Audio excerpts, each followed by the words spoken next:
मैं एक लड़की के कारण अपने स्कूल से निकलते निकलते बचा हूँ। ये बात है आज से 6 साल पहले की, जब मैं क्लास 6 में था और जितना मुझे याद है उस समय 2018 चल रहा था। वो एक नॉर्मल सा दिन था जब मैं हंसते खेलते अपने स्कूल जा रहा था, पर मुझे ये नहीं पता था कि ये दिन मेरा सबसे गंदा दिन होने वाला है। जैसे ही मैं अपने स्कूल पहुंचा वही नॉर्मल असेंबली हुआ एंड उसके बाद क्लासेस स्टार्ट हो गई। पूरा दिन तो बढ़िया गया, लेकिन 7th पीरियड में मेरे साथ कुछ ऐसा हुआ जिसने भाई मुझे पूरा ही बदल दिया। 7th पीरियड मैथमेटिक्स का था। उसमें आई थी एक न्यू टीचर, वो हमें एक हफ्ते से पढ़ा रही थी क्योंकि हमारी पुरानी मैथमेटिक्स की टीचर स्कूल छोड़ दी थी। पता नहीं कुछ रीजन था पर उन्होंने स्कूल छोड़ दिया था। हमारी जो टीचर अभी पढ़ा रही थी हमें, वो ज्योमेट्री पढ़ा रही थी जिसके अंदर वही नॉर्मल रेक्टेंगल एंड स्क्वायर्स आते हैं। और जैसे धीरे धीरे क्लास स्टार्ट हुआ सब लोग बोर्ड होने लगे, तो उस टाइम हम लोग को कुछ ऐसे बैठाया जाता था। जैसे ये है एक बेंच, उसके लेफ्ट साइड में एक लड़का, राइट साइड में लड़का एंड बीच में लड़की, एंड ये सेम सिटिंग अरेंजमेंट पूरे क्लास में रहती थी।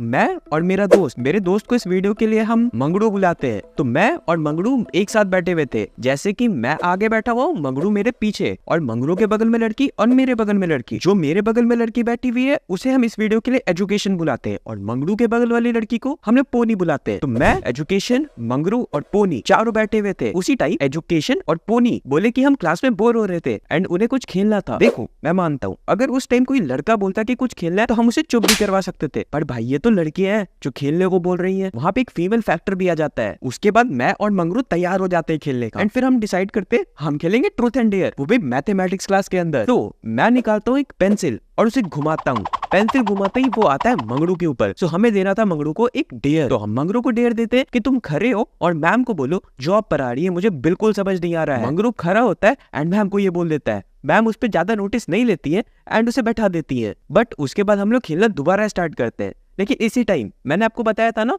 हम लोग का सिटिंग अरेंजमेंट कुछ इस टाइप का था, एक लड़का, लड़की एंड उसके बगल में एक लड़का। हमारे जो लेफ्ट साइड में लड़का था उसकी खिसक गई क्योंकि हम उसे साथ में खिला नहीं रहे थे एंड उसे भी खेलने का मन था। वो खड़ा होता है एंड मैम को बोलता है कि मैम ये लोग ट्रूथ एंड डेयर खेल रहे हैं, वो भी पूरे क्लास के सामने। इस टाइम उस बंदे के ऊपर मुझे इतना गुस्सा आया ना, मैं क्या ही बताऊं। फिर मैम आती है हम लोग के पास और पूछती है तुम लोग क्या कर रहे हो। हम लोग तो बोलते हैं मैम आप जो पढ़ा रही है वही हम लोग पढ़ रहे हैं। मैम फिर से पूछती है कि तुम लोग क्या कर रहे हो, हम लोग सेम आंसर देते हैं। फिर मैम पूरे क्लास से पूछती है कि ये लोग क्या कर रहे थे। मैम आप मेरे को एक चीज बताओ, यहाँ पे जो हम कर रहे हैं वो हमें ही पता होगा, थोड़ी ना उस साइड के लास्ट में बैठे हुए बच्चों को पता होगा कि हम क्या कर रहे थे। पर हमारी क्लास उससे भी ज्यादा हरामी, उन्होंने सबने यही बोला कि हम ट्रूथ एंड डेयर खेल रहे थे क्योंकि हमारे लेफ्ट वाले लड़के ने यही बोला। पता नहीं उस टाइम सच बोलने की क्या ही कीड़ा घुसा रहता था सबके अंदर। मैम हमसे पूछती है कि तुम लोग ट्रूथ एंड डेयर खेल रहे थे। मैम को हम पे आ गया गुस्सा। एंड एक फन फैक्ट बताऊं, उस टाइम क्लास का मॉनिटर मैं ही था, और जो 2 लड़कियों का मैंने नाम लिया, एजुकेशन और पोड़ी, वो लोग टॉपर्स थे। तुम समझ रहे हो, टीचर एक ऐसे सिचुएशन में फंसी हुई है कि उसके 2 फेवरेट स्टूडेंट्स और एक क्लास का मॉनिटर बिजी है ट्रूथ एंड डेयर खेलने के, वो भी क्लास चलते हुए। टीचर को आता है गुस्सा, वो हम चारों को बोलती है कि जाओ पीछे खड़े हो जाओ। बट हमारे साथ जो चौथी लड़की थी पोनी, उसने पता नहीं कैसे टीचर को मना लिया और टीचर ने उसे निकाला ही नहीं। और फिर आखिरी में मैं, मंगड़ू और एजुकेशन तीनों पीछे खड़े। तो तुम समझ सकते हो ना यार, पूरी क्लास के सामने हम तीनों को बेइज्जत कर दिया था। पर मैं और मंगड़ू तो मजे में थे, हमें था कि भाई मैम जाएंगे फिर हम चले जाएंगे, और मैं क्लास का मॉनिटर था और फिर मैं सबको देख लेता भाई जिसने जिसने कंप्लेन किया था। फिर क्लास चलना स्टार्ट हुआ एंड थोड़े टाइम बाद पता नहीं कैसे एजुकेशन रोने लगी, और इधर मैं और मंगरू बात कर रहे हैं भाई ये रो रही है एंड अगर मैम इसे रोते हुए देखेगी तो हम लोग तीनों को बैठा देगी। तो हम लोग अंदर ही अंदर खुश हो रहे थे, पता नहीं क्या हैवान थे हम लोग उस टाइम। बट ठीक है, मैम ने उसे देखा पर तो भी इग्नोर कर दिया। फिर वहाँ पे पीरियड खत्म होता है एंड मैम जाती है और फिर हम लोग अपने अपने जगह पे चले जाते हैं। हमें तो लगा भाई बला टली, बट उसके आगे जो होने वाला था ना भाई, मुझे पता नहीं था कि मैम प्रिंसिपल ऑफिस में गई है। वहां से वो प्रिंसिपल को उठा के ले आई एंड प्रिंसिपल आके हम तीनों को बाहर करती है एंड हमसे पूछती है कि तुम लोग क्या कर रहे थे, एंड हम उन्हें कुछ नहीं बताते हैं, इसलिए उन्होंने हमें बाहर ही करा कर दिया।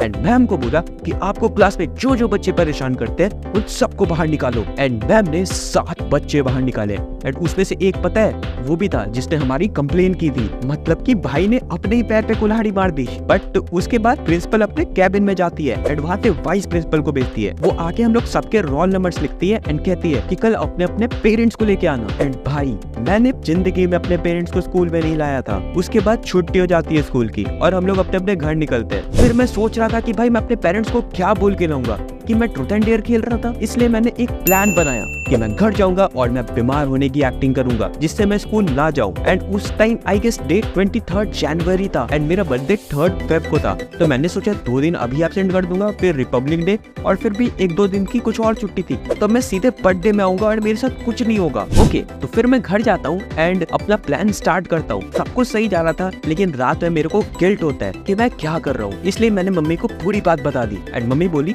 कि चलो मैं चलती हूँ कल school. And day changes and हम लोग आते हैं स्कूल। मैं स्कूल आता हूँ एंड वो लड़की मेरे से मिलती है, आई मीन एजुकेशन, जिसने अपने पेरेंट्स को पहले ही बुला लिया था। वो आके बोलती है कि मैंने पूरा इंजाम तुम्हारे और मंगरू के ऊपर डाल दिया है। क्यों? क्योंकि मुझे भजना था। आई मीन तुम देख रहे हो भाई हिपोक्रेसी, वही खेलने को बोली और उसी ने हम दोनों को फंसा दिया। एंड पता है क्या उसके बाद मेरी मम्मी आ गई एंड प्रिंसिपल ने मेरी कितनी गंदी बचाई है उस टाइम। भाई मैंने तो सोच लिया था अगर आज मैं स्कूल से निकला तो कल स्कूल यहाँ पे नहीं होने वाला है, क्योंकि मुझे इतना गुस्सा आ गया था। एंड यस, मैं क्लास 6 में था तो थोड़ी सी इनलॉजिकल बातें तो मैं करता ही हूँ उस टाइम, बट ठीक है। उसके बाद मेरी मम्मी गई एंड मैटर सॉल्व हुआ और मैं जैसे ही क्लास में गया हमारी क्लास टीचर ने मुझे मॉनिटर के पोस्ट से ही हटा दिया। मतलब तुम सोच रहे हो भाई, इज्जत तो गई, साथ में मॉनिटर का बैच भी गया। और पता है उसके बाद क्या हुआ? मुझे पता चला कि टीचर ने जिस 7 लड़के को निकाला था और मेरा दोस्त मंगरू, उन्होंने अपने पेरेंट्स को बुलाया ही नहीं और उनके साथ कुछ हुआ ही नहीं। लाइक इट वाज रियल मोए मोए। मैंने क्यों अपने पेरेंट्स को बुला लिया? वो बिना बुलाए बच गए एंड हम बुला के गंदी तरह फंसे हैं। भाई मैं आज भी याद करता हूँ वो दिन, मेरे को सबसे बेकार दिन लगता है वो, क्योंकि भाई मैं बच सकता था यार, क्यों नहीं मैंने प्लान उस समय एग्जीक्यूट किया। एक्चुअली उस टाइम उतने फोन्स वगैरह थे नहीं कि हम एक दूसरे से बात करके डिस्कस कर सके कि क्या करना है, पर पता नहीं जो अब हो गया वो हो गया। आप लोगों को कैसी लगी ये स्टोरी टाइम बताओ कमेंट सेक्शन में। एंड अगर आपको ये अच्छी लगी तो लाइक कर देना, नहीं अच्छी लगी तो डिसलाइक भी कर सकते हो। एंड अगर आपको ऐसी और स्टोरी टाइम सुननी है तो कर लो चैनल को सब्सक्राइब। तब तक के लिए मैं आप लोगों से मिलता हूँ एक और न्यू वीडियो के साथ। Bye bye.